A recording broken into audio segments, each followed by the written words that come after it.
Hi. ഈ വർഷം 10ാം class കഴിഞ്ഞ സയൻസും മാത്സും ഒക്കെ ഇഷ്ടപ്പെടുന്ന കുട്ടികളുടെ അടുത്താണെന്ന് എനിക്ക് സംസാരിക്കാനുള്ളത്. നമുക്കറിയാം, സയൻസും മാത്സും ഒക്കെ ഇഷ്ടപ്പെടുന്ന ആളുകൾ ഒരുപാട് സാധ്യതകൾ കാത്തിരിക്കുന്നുണ്ട്. കാരണം നമുക്ക് ചുറ്റും നോക്കിയാൽ അറിയാം, നമ്മുടെ ജീവിതം, day to day life improve ചെയ്യുന്ന എല്ലാ ഇന്നോവേഷൻസും സയൻസും ടെക്നോളജിയും മെഡിസിൻസും ഒക്കെ കോൺട്രിബ്യൂട്ട് ചെയ്തതാണ്. അപ്പോൾ ഇതിൽ ഒരുപാട് ഓപ്പർച്യൂണിറ്റീസ് നമ്മളെ കാത്തിരിക്കുന്നുണ്ടെങ്കിലും ആ ഓപ്പർച്യൂണിറ്റീസ് നമുക്ക് ഗ്രാബ് ചെയ്യാൻ പറ്റണമെങ്കിൽ നമ്മൾ നല്ലൊരു കോളേജിൽ +2 ശേഷം പോയി പഠിക്കണം. അപ്പോൾ ഇന്ത്യയിൽ ഒരുപാട് പ്രീമിയർ ഇൻസ്റ്റിറ്റ്യൂട്ട്സ് ഉണ്ടെന്ന് മനസ്സിലാക്കുക. ഇപ്പോൾ എഞ്ചിനീയറിംഗും ടെക്നോളജിയും ഒക്കെ ആഗ്രഹിക്കുന്ന ആളുകൾക്ക് ആ പ്രീമിയർ ഇൻസ്റ്റിറ്റ്യൂട്ട്സിൻ്റെ പേരാണ് IITകളും NITകളും. അതുപോലെ മെഡിസിൻ ആഗ്രഹിക്കുന്ന ആളുകൾക്ക് എയിംസും ജിപ്മറും നമ്മളെ കാത്തിരിക്കുന്നുണ്ട്. സയൻസ് പഠിക്കണമെന്ന് ആഗ്രഹിക്കുന്നവർക്ക് ഐസറും IISU ഉണ്ട്. അതേപോലെ മാത്തമാറ്റിക്സ് പഠിക്കണമെന്ന് ആഗ്രഹിക്കുന്നവർക്ക് ഇന്ത്യൻ സ്റ്റാറ്റിസ്റ്റിക്കൽ ഇൻസ്റ്റിറ്റ്യൂട്ടും ചെന്നൈ മാത്തമാറ്റിക്കൽ ഇൻസ്റ്റിറ്റ്യൂട്ടും ഒക്കെ നമ്മളെ കാത്തിരിക്കുന്നുണ്ട്. പക്ഷേ ഈ പറഞ്ഞ ഇന്ത്യയിലെ എല്ലാ പ്രീമിയർ ഇൻസ്റ്റിറ്റ്യൂഷനിലേക്കും അഡ്മിഷൻ നടക്കുന്നത് നമ്മളുടെ +2 ബോർഡ് എക്സാം മാർക്ക് വഴിയല്ല എന്നുള്ളത് മനസ്സിലാക്കുക. എല്ലാ പ്രീമിയർ ഇൻസ്റ്റിറ്റ്യൂഷനിലേക്കും അവരുടേതായിട്ടുള്ള എൻട്രൻസ് പരീക്ഷകൾ നടത്തുന്നുണ്ട്. ഇപ്പോൾ ഒരു ഉദാഹരണം പറയുകയാണെങ്കിൽ നമുക്കറിയാം, എയിംസ്, ജിപ്മറിലോ അല്ലെങ്കിൽ മറ്റ് ഗവൺമെൻറ് മെഡിക്കൽ കോളേജിലോ നമുക്ക് അഡ്മിഷൻ കിട്ടണമെങ്കിൽ നമ്മൾ ക്രാക്ക് ചെയ്യേണ്ട പരീക്ഷ നീറ്റാണ്. അതേപോലെ IITയിലും NITയിലും ഒക്കെ കിട്ടണമെങ്കിൽ നമ്മൾ JEE എന്ന് പറഞ്ഞ പരീക്ഷ, അത് 2 സ്റ്റേജിലായി നടക്കുന്ന JEE മെയിൻ, JEE അഡ്വാൻസ് എന്ന പേരിൽ അറിയപ്പെടുന്ന പരീക്ഷകളാണ് നമ്മൾ ക്രാക്ക് ചെയ്യേണ്ടത്. ഇതേപോലെ മറ്റ് പ്രീമിയർ ഇൻസ്റ്റിറ്റ്യൂഷനുകളിലേക്കും അതിൻ്റേതായുള്ള അഡ്മിഷൻ ടെസ്റ്റുകൾ ഉണ്ടെന്ന് മനസ്സിലാക്കുക. അപ്പോൾ ഈ അഡ്മിഷൻ ടെസ്റ്റുകളൊക്കെ നമ്മളെ കാത്തിരിക്കുന്നത് +2 എഴുതുന്നതിൻ്റെ ഒപ്പം തന്നെയായിരിക്കും. അതായത് 2026 നമ്മൾ ഫെബ്രുവരി മാർച്ച് മാസത്തിലൊക്കെ +2 ബോർഡ് എക്സാം എഴുതുമ്പോൾ ആ വർഷം തന്നെ ജനുവരി മുതൽ ജൂൺ വരെയായിരിക്കും ഈ പറഞ്ഞ എൻട്രൻസ് പരീക്ഷകളൊക്കെ നമ്മളെ കാത്തിരിക്കുന്നുണ്ടാവാം.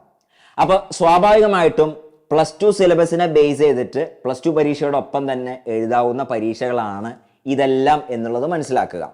പക്ഷേ ഇതിന് കൃത്യമായുള്ള ഗൈഡൻസും സിസ്റ്റമാറ്റിക് ആയുള്ള കോച്ചിങ് സംവിധാനത്തിൽ കൂടെ കടന്നുപോയാൽ മാത്രമേ ഇത് നല്ല റാങ്കോട് കൂടി നമുക്ക് ക്രാക്ക് ചെയ്യാനും നമ്മുടെ കുട്ടികളെ IITയിലോ അല്ലെങ്കിൽ NITയിലോ എയിംസ്, ജിപ്മർ പോലുള്ള പ്രീമിയർ ഇൻസ്റ്റിറ്റ്യൂട്ടിലേക്ക് എത്തിക്കാൻ സാധിക്കുകയുള്ളൂ. ഇതിനായിട്ട് സൈലം കേരളത്തിലുടനീളം സൈലത്തിൻ്റെ സ്കൂൾ ക്യാമ്പസുകൾ റൺ ചെയ്യുന്നുണ്ട്. അപ്പോൾ ഈ സ്കൂൾ ക്യാമ്പസുകളുടെ പ്രത്യേകത എന്താണെന്നറിയോ? നമ്മൾ +1 +2 ബോർഡ് എക്സാമിന് പ്രിപ്പയർ ചെയ്യണതിൻ്റെ ഒപ്പം തന്നെ +1 +2 ബോർഡ് എക്സാമിന് നല്ല മാർക്ക് സ്കോർ ചെയ്യണതിൻ്റെ ഒപ്പം തന്നെ നമ്മൾ ഈ നേരത്തെ പറഞ്ഞ എൻട്രൻസ് എക്സാംസ് ക്രാക്ക് ചെയ്തെടുക്കുകയാണ് ഇതിൻ്റെ ലക്ഷ്യം. അപ്പോൾ മോസ്റ്റ് മോഡേൺ ടെക്നോളജി ഉപയോഗിച്ചിട്ടുള്ള ക്ലാസ് മുറികൾ, ഏറ്റവും നല്ല അധ്യാപകർ, അത് സൗത്ത് ഇന്ത്യയിലെ തന്നെ ഏറ്റവും ബെസ്റ്റ് അധ്യാപകർ, നല്ല study materials, examination systems, mentorship support, ഇതൊക്കെ നമ്മുടെ കുട്ടികൾക്ക് പ്രൊവൈഡ് ചെയ്ത് ആ 2 വർഷത്തെ അവരുടെ ജേർണി വളരെ സ്മൂത്തായി കൊണ്ടുപോകുകയും ബോർഡ് എക്സാമോടൊപ്പം തന്നെ എൻട്രൻസ് എക്സാംസ് ക്രാക്ക് ചെയ്തെടുക്കുകയാണ് നമ്മുടെ ലക്ഷ്യം. അപ്പോൾ സൈലത്തിൻ്റെ സ്കൂൾ ക്യാമ്പസുകളിൽ അഡ്മിഷൻ കിട്ടണമെങ്കിൽ ചെറിയൊരു ക്രൈറ്റീരിയ ഉണ്ട്. ആ ക്രൈറ്റീരിയൻ്റെ പേരാണ് നെസ്റ്റ് എക്സാം.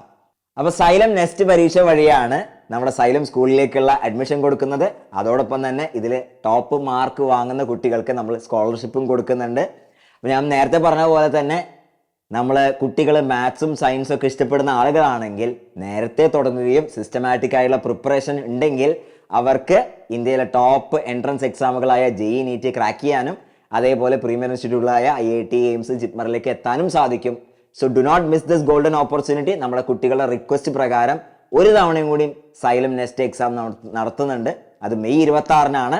അപ്പോൾ ഇത് രജിസ്റ്റർ ചെയ്യാൻ വേണ്ടി സ്ക്രീനിൽ കാണിച്ചിരിക്കുന്ന QR കോഡ് സ്കാൻ ചെയ്യുക, അല്ലെങ്കിൽ കമൻറ്റ് ബോക്സിൽ പിൻ ചെയ്തിരിക്കുന്ന കമൻറ്റിലെ ലിങ്ക് ഉപയോഗിച്ച് നമുക്ക് രജിസ്റ്റർ ചെയ്യാം. Wish you all the best.